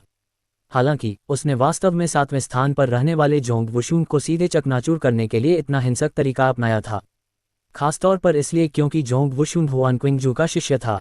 इस समय अर्जुन ने स्वर्गीय गहन संप्रदाय के 6 शिष्यों को हराया था और वह पहले ही ऑडिशन क्षेत्र से सफलतापूर्वक उभरकर अगले चरण में आगे बढ़ चुका था। बधाई हो भाई अर्जुन। युआन मिंग ने अर्जुन को जोर से गले लगाया और कहा, यह एक अद्भुत प्रदर्शन था। इसने हम मानव मार्शल कलाकारों के लिए मुंह से बहुत सारा गुस्सा निकाला। हमें उन्हें इसी तरह सबक सिखाना चाहिए। इसके बाद मुरोंग वानकिंग की बारी आई। अर्जुन ने उसे रोका और उसके कान में फुसफुसाया। मुरोंग वानकिंग अचानक चौंक गए और बोले, क्या ये सच है? सब कुछ सच है, अर्जुन ने कहा। चूंकि मामला ऐसा है, तो आप उनके कार्यों को उजागर क्यों नहीं करते? मुरोंग वानकिंग ने आश्चर्य से पूछा। अर्जुन ने अपना सिर हिलाया, अगर मैं अभी यह कहूं तो इससे कोई व्यावहारिक मदद नहीं मिलेगी। हो सकता है कि गहन आकाश संप्रदाय जवाबी कार्रवाई करे। उनके पास पानी के नीचे स्थित गुप्त अड्डे को खाली करने के लिए पर्याप्त समय है, ताकि हमें कोई सबूत न मिल सके। अध्याय 746। तो फिर आपकी क्या योजना है? मुरोंग वानकिंग ने पूछा। अर्जुन को सिरदर्द जरूर था। उसके पास ये साबित करने के लिए कोई ठोस सबूत नहीं था कि द प्रोफाउंड स्काई सेक्ट ने साइकोटॉक्सिन का इस्तेमाल किया था। अगर वह अभी भी यह बात कहे, तो द प्रोफाउंड स्काई सेक्ट इसे मानने से इनकार कर देगा। हम एक बार में एक ही कदम उठा सकते हैं। अर्जुन फुसफुसाया, मुझे उम्मीद है कि तुम अपने शरीर में दिव्य आत्मिक शक्ति का एक धागा डाल सकोगी। खुद विरोध मत करना, वरना असर साफ नहीं दिखेगा। अपनी दिव्य आत्मशक्ति की सहायता से मैं उस विष के बारे में कुछ नहीं कर सकता। अर्जुन चाओ ने मुरोंग वानकिंग की भौहों के बीच इशारा किया और दिव्य आत्मिक शक्ति की एक धारा प्रवाहित हुई। मुरोंग वानकिंग को अपने मन में कुछ अजीब सा महसूस हुआ। वह सचमुच इस आत्मिक शक्ति को नष्ट करना चाहती थी, लेकिन उसने इस आवेग को दबा दिया। मुरोंग वानकिंग के प्रकट होने के बाद अर्जुन ने तुरंत अपने स्वामी से माफी मांगी। बेशक जू कयुए ने अर्जुन पर कोई आपत्ति नहीं जताई। भले ही अर्जुन सचमुच नहीं आया हो, उसे इन झूठे नामों की परवाह नहीं थी। इसके बाद अर्जुन ने गुप्त रूप से गहन आकाश संप्रदाय के रहस्यों की जानकारी शि बेहोंग को दी। एल्डर शि बेहोंग ने गंभीर भाव से कहा, आप सही काम कर रहे हैं। आप अब सांपों को डरा नहीं सकते, अन्यथा हमारे पास ये साबित करने का मौका भी नहीं होगा कि उन्होंने हमारे शिष्यों को जहर दिया था। आपको इसकी चिंता करने की जरूरत नहीं है। मैं किसी को जांच के लिए भेजूंगा। अर्जुन ने कहा, जब उन्हें पता चला कि मैं अर्जुन हूं, तो मुझे डर है कि उन्होंने पहले ही कुछ कदम उठा लिए हैं। सबूत ढूंढना आसान नहीं होगा। अपना सर्वश्रेष्ठ प्रयास करो। शी बेहोंग ने अर्जुन के कंधे पर थपथपाया और कहा, कम से कम अब वे जहर का इस्तेमाल करने की हिम्मत नहीं करेंगे। ऐसा नहीं है कि मुझे कुछ भी नहीं मिला। अर्जुन ने महसूस किया कि कोई उसे घूर रहा है। उसने पलटकर देखा तो वह स्वर्गीय गहन संप्रदाय से जुवान किंगजू था। अर्जुन के प्रति जुवान किंगजू की मानसिकता अतुलनीय रूप से जटिल थी। ये स्पष्ट था कि वह अर्जुन से नफरत करती थी, लेकिन उसने अर्जुन को भी दोषी ठहराया कि क्यों गहन आकाश संप्रदाय इस उत्कृष्ट युवा मार्शल कलाकार को वश में नहीं कर सका। अपने दिल की गहराइयों में जुवान किंगजू के मन में अब भी एक अकथनीय भावना थी। कम से कम जब उसने आदित्य को मारा था तो उसने सच कहा था। वह आदित्य से प्यार करती थी और उसका दिल कभी उड़ते बादलों और बहते समुद्र से जुड़ा नहीं था। लेकिन अपने भविष्य के लिए वह आदित्य को मारने से खुद को नहीं रोक सकती थी। लेकिन अब उसने अर्जुन में आदित्य जैसी ही एक आत्मा देखी। वह नहीं जानती थी कि यह युवक आदित्य से इतना मिलता जुलता और इतना भयावह कैसे हो सकता है। ऑडिशन क्षेत्र में अर्जुन का प्रदर्शन बहुत सहज था, लेकिन इसके बाद की लड़ाई इतनी सहज नहीं थी। मुरोंग वानकिंग, फैंग झाओकी और अन्य लोगों ने भी अपने सुनहरे शरीर की साधना की थी, लेकिन समस्या ये थी कि उनके क्षेत्र बहुत कम थे। जहां तक हाओरन संप्रदाय के उच्च स्तरीय शिष्यों की बात है, वे वास्तव में गुप्त रूप से अर्धदैत्य शरीर की साधना करते थे। उनके खुलने से बहुत पहले ही 70 वरिष्ठ भाई बहन गहन आकाश संप्रदाय के आलिंगन में आ चुके थे। इससे एक अजीब परिणाम सामने आया। लंबे ऑडिशन के बाद केवल 5 प्रतियोगी ही आगे बढ़ने में सफल रहे। हाओरान संप्रदाय के अर्जुन, स्टासिया संप्रदाय के युआन मिंग और 3 अन्य अपरिचित व्यक्ति। उन दोनों के अलावा बाकी सभी ने विद्रोह कर दिया था और हार गए थे। जीतने वाला कोई छठा व्यक्ति नहीं था। फैंग झाओकी का प्रदर्शन शानदार रहा। उन्होंने स्वर्गीय गहन संप्रदाय के 4 शिष्यों को लगातार हराया, लेकिन 5वीं लड़ाई में दक्षिणी क्षेत्र के 7 बाघों में से 7वें वरिष्ठ स्वर्गीय गहन संप्रदाय के कोंग वेई से उनकी बुरी तरह से मुठभेड़ हुई। कोंग वेई ने फैंग झाओकी को केवल 3 चालों में आसानी से हरा दिया। वह गति इतनी तेज थी कि अर्जुन को कोंग वेई की ताकत का अंदाजा लगाने का भी समय नहीं मिला। परिणामस्वरूप 566 लोग गहन आकाश संप्रदाय की दिशा में आगे बढ़ रहे थे, जबकि चुनौती देने वालों में से केवल 5 ही आगे बढ़ पाए। चुनौती देने वाले के लिए स्थिति बद से बदतर होती जा रही थी। उन्हें नहीं पता था कि आगे और कौन सी समस्याएं उनका इंतजार कर रही हैं। जुवान किंगजू हवा में उड़े और कहा, संप्रदाय रैंकिंग प्रतियोगिता का पहला चरण आधिकारिक तौर पर समाप्त हो गया है। चुनौती देने वाले पक्ष, जिसका प्रतिनिधित्व हमारे गहन आकाश उड़ान बादल संप्रदाय द्वारा किया गया है, में 566 प्रतियोगी शामिल हो गए हैं। 6 महान संप्रदायों, कुल 5 प्रतियोगियों ने आगे बढ़कर प्रवेश किया है। वे हैं स्टासिया संप्रदाय के युआन मेंग, हाओरान संप्रदाय के अर्जुन, प्रिमोडियल कैस संप्रदाय के शेन लियांग, डार्क नेदर संप्रदाय के फैंग जुवान और फ्लाइंग क्लाउड संप्रदाय। जुवान किंगजू दंग रह गई। उसने जल्दी से इसकी पुष्टि की और फिर उसके चेहरे के भाव थोड़े बदल गए। उसने कहा, उड़ते बादल संप्रदाय, जियाओ जून। इस बार न केवल गहन आकाश और बढ़ते बादल संप्रदाय आश्चर्यचकित थे, बल्कि अर्जुन और अन्य लोग भी हैरान थे। फ्लाइंग क्लाउड सेक्ट, क्या आपने सच में सही सुना? फ्लाइंग क्लाउड सेक्ट के जियाओ जून। ये व्यक्ति कौन है? क्या अर्जुन के अलावा गहन आकाश उड़ान बादल संप्रदाय से एक गद्दार भी था? जुवान किंगजू को यकीन करना मुश्किल लगा। उसने जल्दी से प्रतियोगिता के रिकॉर्ड पलटे और मन ही मन बुदबुदाया, हाओरान सेक्ट। क्या जियाओ जून ने वास्तव में हाओरन संप्रदाय के शिष्य के रूप में युद्ध लड़ा था? हालांकि जब उसने हस्ताक्षर किए थे तो उसने स्पष्ट रूप से उड़ते बादल संप्रदाय के शिष्य के रूप में हस्ताक्षर किए थे। अर्जुन ने जल्दी से अपने संप्रदाय की ओर देखा, लेकिन पूरे हाओरान संप्रदाय ने इस पर ध्यान नहीं दिया। अर्जुन की अखाड़े की प्रतियोगिता समाप्त होने के बाद बाकी प्रतियोगिता सामान्य रूप से चलती रही। एक के बाद एक शिष्य अखाड़े में आए और गहन आकाशीय उड़ते बादल संप्रदाय को चुनौती दी। जियाओ जून को समझ नहीं आ रहा था कि क्या हो रहा है, इसलिए वो हाओरान संप्रदाय की टीम में घुस गया और बिना किसी परेशानी के 6 मैच खेले। आखिरकार वो आगे बढ़ गया। जुवान किंगजू ने फेउन लियूहाई को देखा और उससे अपनी आंखों से पूछा। फेउन लियूहाई ने गहराई से सोचा और कहा, फेउन संप्रदाय, ऐसा लगता है कि प्रतियोगिता में वास्तव में जियाओ जून नाम का एक शिष्य भाग ले रहा है। अगर मुझे सही से याद है तो वह 100वां यानी सबसे नीचे वाला लगता है। उसकी ताकत इतनी कमज़ोर है कि मैंने उसे नोटिस भी नहीं किया। मुझे उम्मीद नहीं थी कि यह व्यक्ति वास्तव में मेरे उड़ते बादल संप्रदाय को धोखा देगा। ये कौन है? ये बच्चा असल में कौन है? युआन मिंग भी उलझन में पड़कर अपना सिर खुजाया। हाँ, अर्जुन है ना? एक सुंदर आदमी अचानक प्रकट हुआ और अर्जुन के कंधे पर झुक गया। अर्जुन ने आश्चर्य से उस सुंदर आदमी को देखा और कहा, क्या ये हो सकता है कि आप जियाओ जून हैं? वह आदमी हंसा और बोलने ही वाला था कि अचानक उसकी आंखों के कोने में मुरोंग वानकिंग की झलक दिखाई दी। उसे लगा जैसे बिजली गिर गई हो। वह आदमी दंग रह गया। उसने मुरोंग वांकिंग की तरफ देखा और कहा, अर्जुन, मैं प्यार में हूँ। खूबसूरत लड़की। वह आदमी बिना किसी कारण के मुरोंग वांकिंग के पास दौड़ा, उसका हाथ पकड़ा और उसके हाथ के पिछले हिस्से को हल्के से चूमा। क्या मैं मोमबत्ती की रोशनी में खाना खा सकता हूँ? मुरोंग वांकिंग ने घृणा से अपना हाथ झटकते हुए कहा, तुम कौन हो? तुम चुपके से अंदर कैसे आ गए? वह आदमी हंसा और बोला, मेरा नाम जियाओ जुन है। अभी अभी जियांग नान ब्रदर्स का मैच देखने के बाद मैंने तुरंत एक अभूतपूर्व अवर्णनीय वीर आभा महसूस की जिसने मेरे पूरे शरीर को भर दिया। मैंने हाओरान संप्रदाय में शामिल होने और अर्जुन के साथ लड़ने का फैसला किया। सच में, जब मैंने आईने में देखा तो मुझे एहसास हुआ कि मैं कहीं ज्यादा सुंदर था। ये सुनकर सब दंग रह गए। ये बदमाश लड़का अफवाहों से भरा हुआ था और देखने में एक बदमाश नौजवान मालिक जैसा लग रहा था। ये कौन है? युआन मिंग ने जियाओ जून का कॉलर पकड़ा और कहा, क्या तुम उड़ते बादल संप्रदाय के जासूस हो? जैसे ही जियो जून युआन मिंग का हाथ पकड़ने वाला था, उसने अपनी आंख के कोने से जू कयुए की एक झलक देखी। जियो जून को लगा जैसे उस पर फिर से बिजली गिर गई हो। उसने शू कयुए की तरफ शून्य भाव से देखा और कहा, युआन मिंग, मुझे प्यार हो गया है। अध्याय 747। जियो जुन वास्तव में जू कयुए की ओर दौड़ने ही वाला था कि युआन मिंग, जो तेज तर्रार और बुद्धिमान था, ने उसे वापस खींच लिया। बच्चा, अब तू मरना नहीं चाहता? युआन मिंग ने जियाओ जून की गर्दन दबाते हुए सख्ती से कहा, तूने मुझे अभी तक अपनी उत्पत्ति और इरादे नहीं बताए हैं। मेरे साथ लापरवाही मत करना, वरना मैं तुझे एक ही मुक्का मार दूंगा। जाने के बाद जियाओ जुनलांग की ढीली मुस्कान गायब हो गई। उसने अपने कपड़े ठीक किए और गंभीरता से कहा, ठीक है, चलो रुकते हैं। दरअसल इस समय मुझे एक ज़रूरी काम निपटाना है, लेकिन मैं इस बारे में सिर्फ जियांग नान से ही बात कर सकता हूँ। ये सुनकर सभी ने अर्जुन की ओर देखा। ठीक है, मेरे पीछे आओ। अर्जुन ने सोचा कि उसने स्लॉटर लक को निजी कमरे में छोड़ दिया है, इसलिए वह जियो जून को निजी कमरे में ले गया। जब जियो जुन ने स्लॉटर लक वेयान के शरीर को देखा तो उसकी आंखों में आश्चर्य की एक झलक दिखाई दी।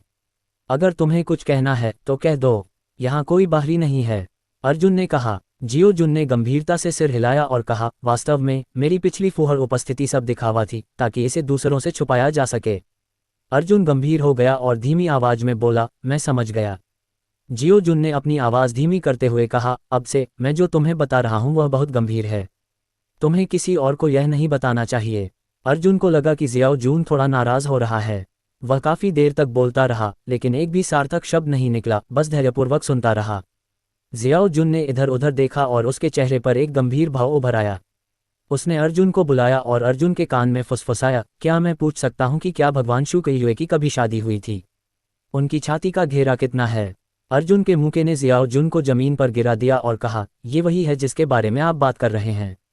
जियो जुन ने अजीब तरह से अपने अस्त व्यस्त हेयर स्टाइल को ठीक किया और कहा, हाँ ठीक है, मैं अब मजाक नहीं कर रहा हूँ। दरअसल मैं यहाँ आदेशों का पालन करने आया हूँ।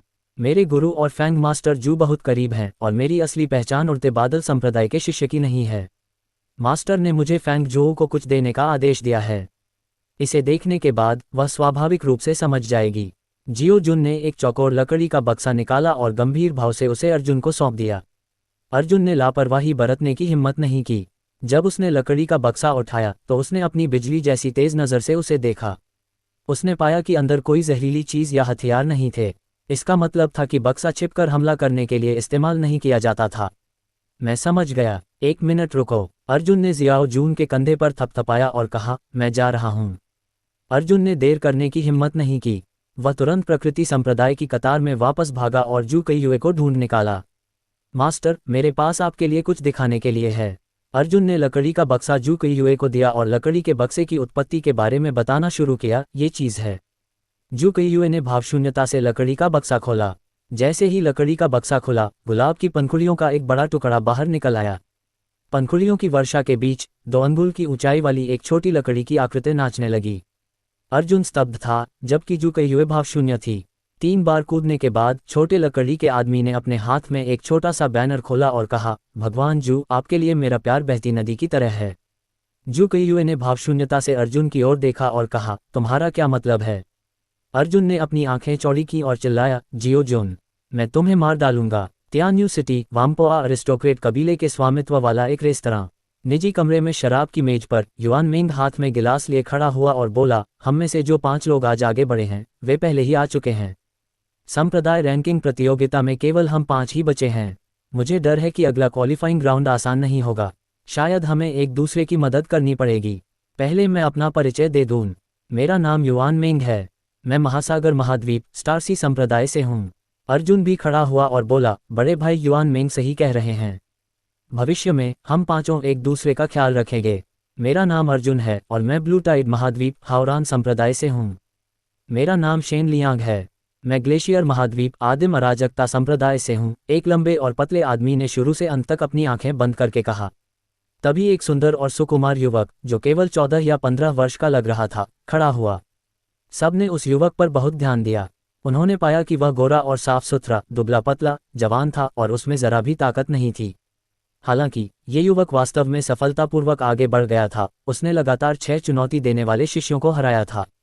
सुंदर युवक बहुत कम बोला। उसने कहा, फेंग जुवान, स्वर्गीय समाधि महाद्वीप, नीला पाताल संप्रदाय। आपकी उम्र कितनी है? युआन मेंग ने उत्सुकता से पूछा। युवक ने कहा, 19 साल का। त्यानुवान तीसरी परत। हे भगवान, तुम तो बहुत जवान लग रहे हो। युआन मेंग ने आंखें चौड़ी कर लीं। फेंग जुवान को चाहे जैसे भी देखा हो, वह 19 साल का नहीं लग रहा था। अंत में जियो जुन ने अपने सूजे हुए चेहरे पर मेकअप लगाया और कहा, जियो जुन, फ्लाइंग क्लाउड सेक्ट। इस बिंदु पर जियो जुन ने अर्जुन को गंभीरता से देखा और कहा, तुमने मेरी अद्वितीय उपस्थिति को बर्बाद कर दिया है। क्या आप जानते हैं कि आपको इसके लिए भुगतान करना होगा?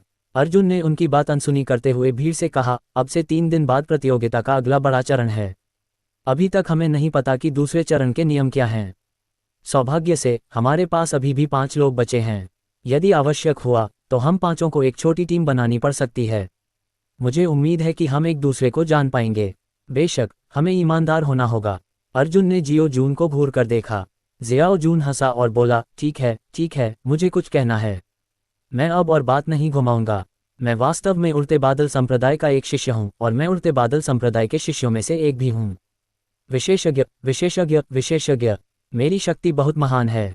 अगर मैं इसे जोर से कह भी दूं तो मुझे डर है कि मैं आप सभी को मौत के घाट उतार दूंगा, इसलिए मैं इसे अब और नहीं कहूंगा। मैंने पहले झूठ नहीं बोला था। ऐसा इसलिए था क्योंकि मैंने अर्जुन का प्रदर्शन देखा था और अर्जुन की बातें सुनने के बाद अपने दिल की गहराई से उनकी प्रशंसा की थी। इसलिए मैंने उड़ते बादल संप्रदाय को धोखा देने और खुद को हावरन संप्रदाय के आलिंगन में डालने का फैसला किया। एक और क्योंकि मैं एक विशेषज्ञ हूँ, मेरा आगमन प्रकृति संप्रदाय को बहुत ताकत प्रदान कर सकता है। दूसरी ओर क्योंकि मैं बहुत सुंदर हूँ, मेरे जुड़ने से बदसूरत हावरन संप्रदाय के अनुयायी अपने रूप के औसत मूल्य को बढ़ा सकते हैं। एक नौकरानी शराब और सब्जियां लेकर आए। जियो जुन ने अपना हाथ मेज पर पटक दिया और नौकरानी की ओर इशारा किया। हर कोई हैरान था और जल्दी से जियो जून की ओर देखने लगा। नौकरानी का चेहरा डर से पीला पड़ गया था और उसे नहीं पता था कि उसने क्या गलत किया है। जियो जुन ने कहा, तुम्हारा नाम क्या है? चलो आज रात मिलते हैं। अर्जुन और युआन मेंग ने एक दूसरे को देखा। अर्जुन ने धीरे से अपनी कृपाण निकाली और कहा, चलो आज रात उसे मार डालते हैं। युआन मेंग ने अपनी मुट्ठी रगड़ते हुए कहा, यही मेरा मतलब था। शेन लियांग और फेंग जुवान दोनों ने अपने बाएं हाथ उठाए और कहा, सहमत। शेन लियांग ने एक लंबी आह भरी और दुखी भाव से कहा, मुझे पता था कि ये दिन आएगा। मुझे पता था कि दुनिया मुझे मार डालेगी क्योंकि वे मेरी शक्ल से ईर्ष्या करते थे। चलो, चून की सुंदरता के लिए इतनी कीमत चुकानी पड़ती है तो मैं सुंदर पुरुषों के प्रति दुनिया के इस गुस्से को स्वीकार करना पसंद करती हूँ। मैं आपकी ईर्ष्या स्वीकार करता हूँ। अध्याय 748। त्यानयु शहर के बाहर कहीं दक्षिण से एक तेज रोशनी आई और अचानक नीचे उतरी तथा अर्जुन में परिवर्तित हो गई, जो एक संदेश लेकर आ रही थी। अर्जुन के ठीक सामने एक खूबसूरत फूलों का पेड़ था। फूलों के पेड़ के नीचे एक युवती अपनी खूबसूरत पीठ अर्जुन की ओर करके खड़ी थी। जब उसने अर्जुन के कदमों की आहट सुनी तो उसका शरीर कांप उठा। पीछे मुड़कर देखा तो मेंग डाई का चेहरा आंसुओं से भरा हुआ था। उसने अपने अच्छे भाई को पुकारा और अर्जुन की बाहों में उड़ गई। आखिरकार मैंने तुम्हें फिर से देखा। क्या तुम्हें पता है कि पिछले 6 महीनों से तुम्हारा फिगर दिन रात मेरे दिमाग में घूम रहा है? तुम्हारा रूप, तुम्हारे शरीर की खुशबू। अर्जुन ने ड्रीम बटरफ्लाई के लंबे बालों को सहलाया और उसके बड़े धनुष को देखा। उसके दिल में अचानक एक अभूतपूर्व सन्नाटा छा गया। सब कुछ कितना जाना पहचाना था। उसने इस औरत के साथ कई कष्ट झेले थे और कष्टों के बाद की खुशियां मनाने के लिए वह कई बार मौत से बच भी चुका था। वे दिन बहुत अंधकार में थे, लेकिन जब अर्जुन ने उन्हें अब याद किया तो उसके दिल में एक मजबूत परिचय की भावना महसूस हुई। अर्जुन कोई बेरहम लकड़ी नहीं था। उसने ड्रीम बटरफ्लाई को कसकर गले लगाया और धीरे से कहा, क्या तुम्हारी जहरीली चोटें ठीक हो गई हैं? स्वप्न तितली अर्जुन के आलिंगन में आ गई और जोर से सिर हिलाया। ठीक है, ये पहले से ही ठीक हो गया है। उसने अपना सिर उठाया और अर्जुन की लंबाई की तुलना करते हुए खिलखिलाकर हंसने लगी और बोली, आधे साल से नहीं मिली, तुम बहुत लंबे हो गए हो। तुम एक युवा से एक जवान आदमी में बदल गए हो। मेरा अच्छा भाई बड़ा हो गया है और एक आदमी बन गया है। अर्जुन थोड़ा शर्मा गई और बोली, आदमी बनने से तुम्हारा क्या मतलब है? मैं हमेशा से एक आदमी रही हूँ। स्वप्न तितली ने अर्जुन की नाक खुजाते हुए कहा, पहले तुम मेरी ही ऊंचाई के थे, लेकिन अब तुम मुझसे एक सिर लंबे हो। अच्छा भाई। स्वप्न तितली का स्वर अचानक नरम पड़ गया। उसने अपनी बड़ी बड़ी नम आंखों से अर्जुन को देखा और बोली, तुम प्रतिस्पर्धा करना बंद करके मेरे साथ भाग क्यों नहीं जाती? क्या यह अच्छा नहीं है कि हम साथ मिलकर खुशी से रहें? हमें लड़ना और मारना क्यों है? अर्जुन की आंखों में असीम लालसा चमक रही थी।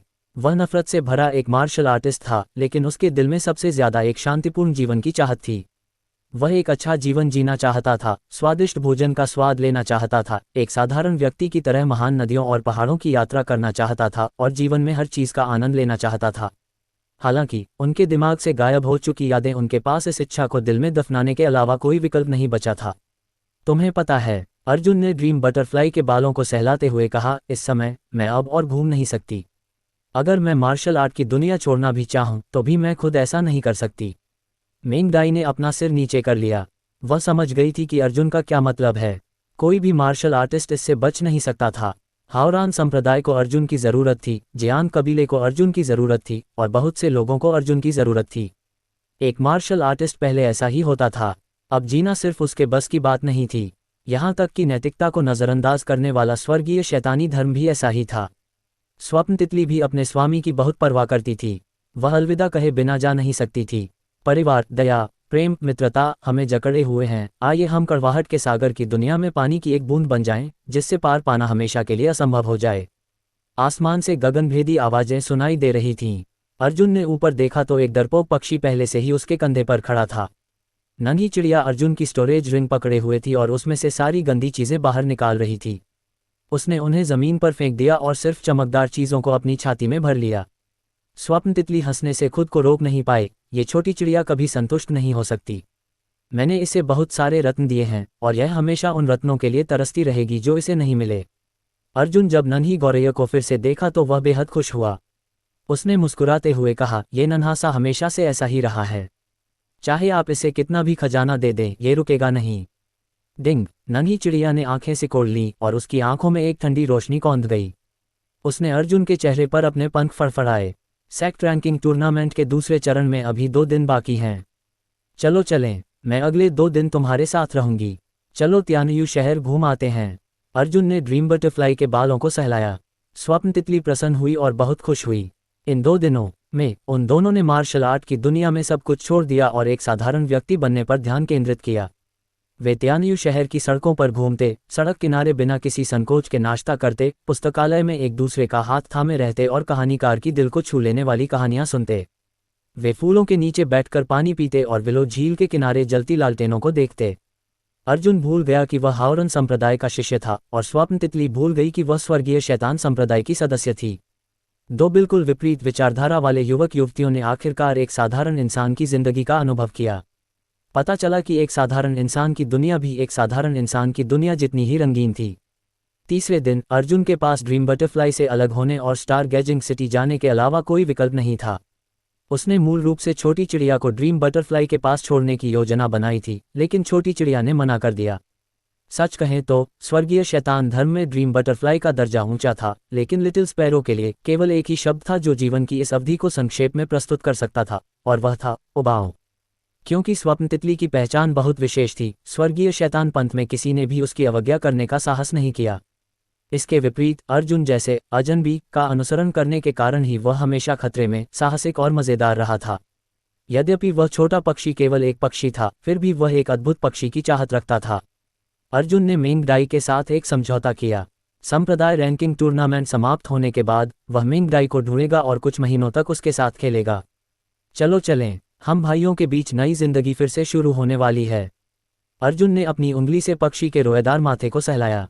छोटा पक्षी अर्जुन के कंधे पर राजसी ढंग से खड़ा था, अपने पंख आगे की ओर उठाए हुए, मानो कह रहा हो, चलो चलें। ये सम्राट तुम्हें दुनिया जीतने ले जाएगा। अर्जुन को जंगल में उसका इंतजार कर रहे नरसंहार का पता चला और वह उसे स्टार गेजिंग सिटी ले गया। Star gazing city sect qualifying tournament. आज सब लोग यहाँ इकट्ठा हुए और स्टार गेजिंग सिटी फिर से जीवंत हो गई। हर तरफ अंधेरे दर्शक थे। चुनौती देने वाले पक्ष में 566 शिष्य प्रतियोगी थे, जबकि चुनौती देने वाले पक्ष में केवल अंतिम 5 ही थे। यह एक ऐसा खेल था जिसके बारे में किसी ने भी ज्यादा नहीं सोचा था, लेकिन वास्तव में इसी कारण ये खेल अपेक्षा से अधिक नाटकीय हो गया। Arjun, Yuan Ming, Fang Huan, Shen Liang और जियो जून एक साथ खड़े थे। अर्जुन ने कहा, आगामी मैचों में हर कोई जीतने की पूरी कोशिश करेगा। हम केवल 5 लोग हैं, एक हारने वाला एक कम है। भीड़ की उम्मीद के तहत जुवान किंगजू अंततः प्रकट हुआ। वह आसमान में ऊंची उड़ान भरती रही और अपनी युआन क्यूई के साथ स्टार गेजिंग सिटी के हर कोने में अपनी आवाज फैलाती रही। आज सेक्ट रैंकिंग टूर्नामेंट का दूसरा चरण है। कुछ देर रुकने के बाद उन्होंने आगे कहा, जैसा कि सभी जानते हैं, मार्शल आर्ट की परीक्षा केवल विशुद्ध रूप से युद्ध क्षमता ही नहीं है, बल्कि जीवित रहने की क्षमता, कठिनाइयों को हल करने की क्षमता और कई अन्य कारक भी हैं। इसलिए इस संप्रदाय की रैंकिंग प्रतियोगिता का दूसरा चरण अब अखाड़ा प्रतियोगिता नहीं है, बल्कि स्थितिजन्य प्रतियोगिता है। हम सभी प्रतिभागियों को उन प्रमुख समस्याओं की एक सूची देंगे जिनके समाधान के लिए उन्हें अपनी मार्शल आर्ट की ताकत पर निर्भर रहना होगा। हम उन्हें निर्धारित समय के भीतर इन समस्याओं को हल करने का अवसर भी देंगे। इस बिंदु पर जुवान किंगजू ने अर्जुन की ओर देखा और कहा, मुझे आपको याद दिलाना होगा कि इस बार की परेशानी ऐसी चीज नहीं है जिसे पैसे और संबंधों से हल किया जा सके। मिशन को पूरा करने के लिए आपको अपनी मुट्ठी और जीवन का उपयोग करना होगा। इसके बाद मैं घोषणा करता हूं कि स्थितिजन्य प्रतियोगिता का दूसरा चरण आधिकारिक रूप से शुरू होगा। अध्याय 749। जुवान किंगजू ने कहा, चूंकि यह एक परीक्षा है, इसलिए इसे ऐसी जगह पर नहीं किया जा सकता जहां हर कोई परिचित हो। हमें एक अपरिचित क्षेत्र में जाना होगा, एक अपरिचित दुनिया और अपरिचित लोगों का सामना करना होगा। उस जगह पर मार्शल पावर ही एकमात्र गारंटी है। यहाँ मुझे ये कहते हुए गर्व हो रहा है कि हमारे संप्रदाय को इस संप्रदाय रैंकिंग टूर्नामेंट में सेंट्रल प्लेन्स के स्टार गिल्ड के साथ सहयोग करने का सौभाग्य मिला है। प्रतियोगिता का दूसरा चरण सेंट्रल प्लेन्स में आयोजित किया जाएगा। जैसे ही ये शब्द बोले गए, पूरा दर्शक वर्ग उत्साह से भर गया। हे भगवान, ये तो स्टार गिल्ड है। कुछ जानकार व्यापारी तुरंत उत्साहित हो गए, क्या वे सचमुच सेंट्रल प्लेन्स जा रहे हैं? मुझे उनसे सचमुच ईर्ष्या होती है। सेंट्रल प्लेन्स ऐसी जगह नहीं है जहां कोई भी जा सके। मैंने सुना है कि आउटर रियल्म्स के लोगों को सेंट्रल प्लेन्स में प्रवेश करने के लिए कई तरह की जांचों से गुजरना पड़ता है। सेंट्रल प्लेन्स की सख्त ज़रूरतों को पूरा करने के बाद ही वे वहां प्रवेश कर पाएंगे। ये सही है। सेंट्रल प्लेन्स के लोगों की नज़रें ऊंची हैं। वे हमारे 4 क्षेत्रों के लोगों के साथ कभी कोई राजनयिक संबंध नहीं बनाते। अर्जुन को भी यह अकल्पनीय लगा। वह मध्य मैदानों को जानता था और जानता था कि वहां जाना कितना कष्टदायक है। आमतौर पर किसी व्यक्ति को 3 साल पहले आवेदन जमा करना होता था। इन 3 सालों के दौरान स्टार गिल्ड द्वारा उस व्यक्ति की गुप्त रूप से जांच की जाती थी। अगर वह व्यक्ति स्टार गिल्ड के नियमों का उल्लंघन करता तो उसका आवेदन किसी भी समय अस्वीकार कर दिया जाता। वहां बहुत सारे धनी लोग थे, यहां तक कि मार्शल आर्ट के उच्च क्षेत्र के विशेषज्ञ भी, और क्योंगजी अपने पूरे जीवन में कभी भी सेंट्रल प्लेन्स में प्रवेश करने के योग्य नहीं थे। सेंट्रल प्लेन्स शब्द उनके सुंदर सपनों में ही दिखाई देता था। लेकिन आज द प्रोफाउंड स्काई सेक्ट वास्तव में सभी प्रतियोगियों को सेंट्रल प्लेन्स में लाना चाहता था। यह एक लंबे समय से पोषित इच्छा थी जिसे अर्जुन ने अपने पिछले जीवन में कभी पूरा नहीं किया था। लगता है मेरी अनुपस्थिति में गहन आकाश संप्रदाय और स्टार गिल्ड के बीच संबंध और भी मधुर हो गए हैं। अर्जुन ने मन ही मन सोचा। जुवान किंगजू ने सभी को चुप कराने के लिए ताली बजाई और कहा, इसलिए प्रतियोगिता के दूसरे चरण में हम प्रतियोगिता की छवियों को हॉकाई के माध्यम से वापस भेजेंगे। दर्शक अभी भी इसका आनंद ले पाएंगे। हालांकि कुछ प्रतियोगिताओं की गोपनीयता पर प्रतिबंध के कारण प्रतियोगिताओं के दृश्य 3 दिन देरी से प्रसारित होंगे। कृपया मुझे क्षमा करें। तो अब सभी प्रतियोगियों को उड़ने वाले जहाज पर चढ़ने के लिए आमंत्रित किया जाता है। चलो चलें। अर्जुन को उम्मीद नहीं थी कि वह इतनी जल्दी चले जाएंगे। उन्हें अपने संप्रदाय के साथ इस बारे में बात करने का मौका भी नहीं मिला था। आकाश में एक उड़ता हुआ जहाज धीरे धीरे आकर रुका था। अर्जुन और अन्य 4 ने एक दूसरे को देखा और एक ही समय में उड़ते हुए जहाज पर कूद गए। उड़ने वाला जहाज तियानयू शहर के बाहर आधिकारिक टेलीपोर्टेशन सरणी में पहुंचा और लंबी दूरी के टेलीपोर्टेशन के माध्यम से नीले प्रकाश के विस्फोट में गायब हो गया। जुवान किंगजू के अलावा कोई अन्य बुजुर्ग नहीं थे जो उनके साथ केंद्रीय मैदानों तक गए, क्योंकि स्टार गिल्ड ने बाहरी क्षेत्र संप्रदायों के बुजुर्गों को केंद्रीय मैदानों के क्षेत्र में प्रवेश करने की अनुमति नहीं दी थी। जब उड़ता हुआ जहाज पुनः दिखाई दिया तो वह अंतहीन समुद्र में था। चारों ओर देखने पर समुद्र की सतह पर धुंध तैर रही थी। उड़ता हुआ जहाज टेलीपोर्टेशन व्यू से निकलकर उत्तर की ओर उड़ता रहा। उड़ते जहाज के चारों ओर 1 दर्जन से अधिक चील की आंखें मंडरा रही थीं। डेक पर खड़े होकर जुवान किंगजू ने समुद्र की ओर देखा और कहा, इस दुनिया में कोई भी टेलीपोर्टेशन सरणी नहीं है जो सीधे केंद्रीय मैदानों तक पहुंच सके। हम जिस क्षेत्र में अभी हैं वह आउटर रियल्म और सेंट्रल प्लेन्स के बीच का एकांत क्षेत्र है। इसे विस्मृति का सागर कहा जाता है। सेंट्रल प्लेन्स की सीमा तक पहुंचने से पहले हमें 3 मिलियन किलोमीटर की उड़ान भरनी होगी। इस दौरान हमें स्टार गिल्ड से कई निरीक्षण प्राप्त होंगे। कृपया अपना सहयोग बनाए रखें और अनावश्यक प्रतिरोध से बचें। जैसे ही जुवान किंगजू ने बोलना समाप्त किया, धुंध के विशाल समुद्र में एक विशाल स्टील का जहाज प्रकट हुआ। उस चीज की रूपरेखा एक उड़ने वाले जहाज के समान थी, लेकिन यह अतुलनीय रूप से मजबूत दुर्लभ धातुओं से बना था। विशाल स्टील का जहाज धुंध के सागर के भीतर से धीरे धीरे पास आ रहा था। पहले तो वह बस एक धुंधली परछाई थी। जैसे जैसे वह नजदीक आता गया, धीरे धीरे साफ होता गया। ये देखकर कि राक्षस ने सफेद धुंध की परतें खोल दी थीं और वह सबकी दृष्टि में आ गया था, सभी को तुरंत एक जबरदस्त दृश्य झटका लगा। बाहरी लोगों की दुनिया में ऐसा स्टील का उड़ने वाला जहाज पहले कभी नहीं देखा गया था। यह एक अजेय स्टील के किले जैसा था। हल्के सुनहरे वस्त्र पहने मार्शल कलाकारों का एक समूह विशाल स्टील के जहाज से नीचे उतरा। उन्होंने पहले जुबान किंगजू से एक साधारण बातचीत की और फिर गहन आकाश संप्रदाय के पूरे उड़ते जहाज की गहन तलाशी ली। ये लोग बेहद घमंडी थे। उनकी नज़रों में बाहरी दुनिया के ये ओल्ड अर्थ हेड मार्शल आर्टिस्टों का समूह मानो अस्तित्व में ही नहीं था, और वे इतने आलसी थे कि उनकी तरफ देखते भी नहीं थे। उन्होंने पूरे उड़ते जहाज की बेरहमी से तलाशी ली और यहाँ तक कि भोजन कक्ष में खाने की मेजों और कुर्सियों को भी तोड़ दिया, ताकि पता चल सके कि अंदर कोई अप्रत्याशित चीज़ तो नहीं छिपी है। अंत में उन्होंने सभी शिष्यों को डेक पर खड़ा कर दिया और फिर वे एक एक करके भाग लेने वाले शिष्यों की तलाश करने लगे। मैं वास्तव में नहीं जानता कि हम यहाँ बाहरी लोगों के इस समूह का निरीक्षण करने क्यों आए हैं। ये सही है, वे अपने दम पर रहते हैं, हम अपने दम पर रहते हैं। उन्होंने इन गंवारों के झुंड को सेंट्रल प्लेन्स में क्यों आने दिया? मैंने सुना है कि आउटर रियल्म्स के लोगों में कोई गुण नहीं है। वे जहां भी जाते हैं वहां का माहौल गंदा कर देते हैं। स्टार गिल्ड के लोगों की बातें सुनकर अर्जुन और अन्य लोग बार बार भौहें चढ़ा रहे थे। यहां तक कि जुवान क्विंगजू को भी असहजता महसूस हुई। अगले 10 दिनों में अर्जुन और अन्य लोगों को कुल 7 या 8 बार ऐसी पूछताछ का सामना करना पड़ा। कई बार दोनों पक्षों के बीच लगभग टकराव की स्थिति बन गई। अंत में जुवान किंगजू ही समस्या को सुलझाने के लिए आगे आया। इससे पहले कि वे सेंट्रल प्लेन्स तक पहुंच पाते, सभी का दम घुटने लगा। कितना घमंडी! युआन मिंग डेक पर बैठा था, उसके हाथ में शराब का एक बड़ा जार था। शराब पीते हुए उसने कहा, सेंट्रल प्लेन्स से आए ये लोग वाकई घमंडी हैं। ये हमारे साथ जानवरों जैसा व्यवहार करते हैं। मुझे नहीं पता कि उन्हें इतना आत्मविश्वास कहाँ से मिला। जब हम सेंट्रल प्लेन्स पहुंचेंगे तो मैं उन्हें सबक सिखाऊंगा। फैंग जुवान ने कैंडी का एक टुकड़ा अपने मुंह में डाला और कहा, मध्य मैदानों में मानव सभ्यता अभूतपूर्व रूप से विकसित है, जो हमारे बाहरी क्षेत्र से कहीं आगे है। ये भी कहा जा सकता है कि सेंट्रल प्लेन्स और आउटर रियल्म्स दो बिल्कुल अलग वातावरण में रहते हैं और वे एक दूसरे को अच्छी तरह से नहीं समझते हैं। इसमें इतनी बड़ी बात क्या है? युआन मिंग ने दुखी होकर कहा, सभ्यता कहाँ जा सकती है? और क्या? अर्जुन बीच में ही बोल पड़ा। उन्होंने वह उच्च गुणवत्ता नहीं दिखाई जिसके वे हकदार थे। ये सही है। जियाओ जुन झुककर जियांग नान के बगल में बैठ गया और बोला, जब ये युवा स्वामी मध्य मैदानों में जाएगा तो तुम्हें वहां की महिलाओं से बेहद प्यार करना होगा। और ठीक है अर्जुन, मुझे लगता है कि तुम्हारी मालकिन मुझे पसंद करती हैं। उन्हें बस बोलने में शर्म आ रही है। क्या तुम हमारे लिए कोई व्यवस्था कर सकती हो? युआन मिंग ने जियो जून का कॉलर पकड़ा और उसे समुद्र में फेंक दिया। जियाओ जून पानी में छपाक से गिरा और ढेर सारा पानी ऊपर उठा।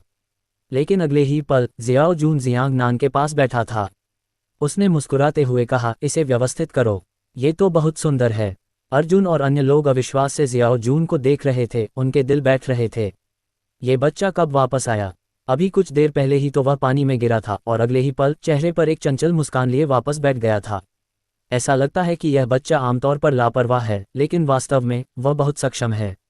अध्याय 750 15वें दिन जब सभी की 10 बार तलाशी ली गई तो अंततः वे मार्शल आर्ट्स की प्रसिद्ध पवित्र भूमि सेंट्रल प्लेन्स में पहुंचे। मध्य मैदान 5 क्षेत्रों में सबसे बड़ा था। अकेले मध्य मैदान का क्षेत्रफल दक्षिणी क्षेत्र के क्षेत्रफल से दोगुने से भी ज्यादा था।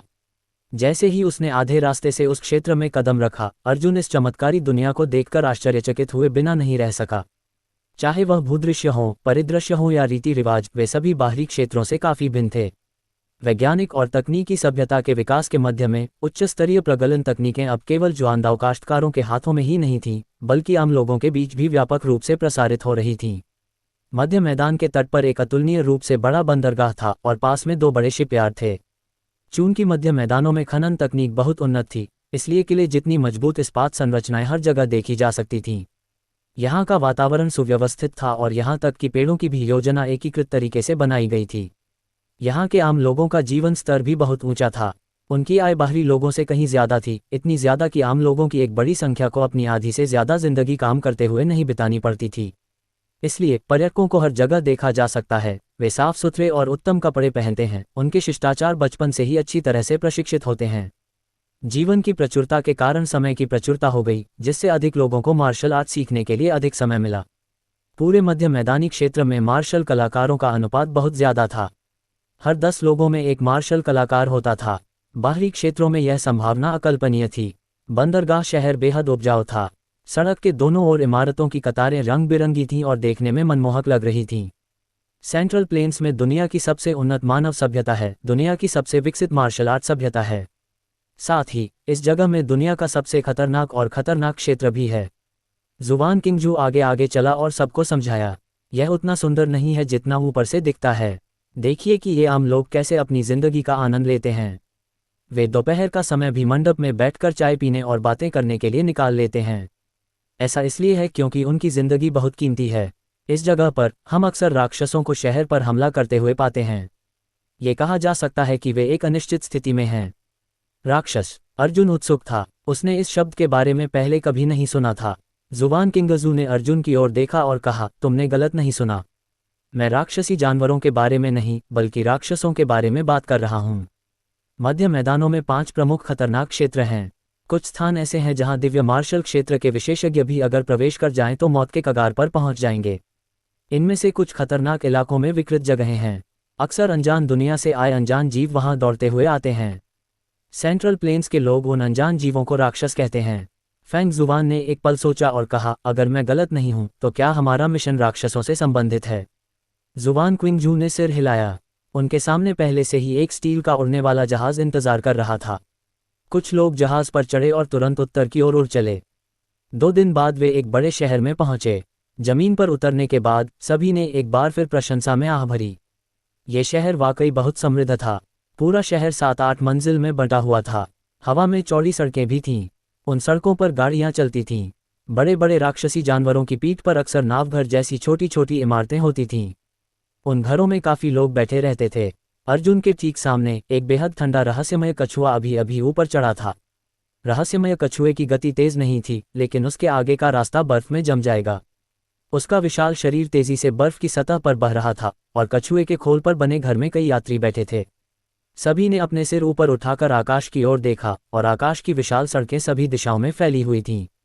अद्भुत, अर्जुन ने ईमानदारी से प्रशंसा की। इस शहर को काला कछुआ शहर कहा जाता था। यह मध्य मैदानों के सबसे प्रसिद्ध शहरों में से एक था। इनमें स्टार गिल्ड की एक शाखा भी शामिल थी।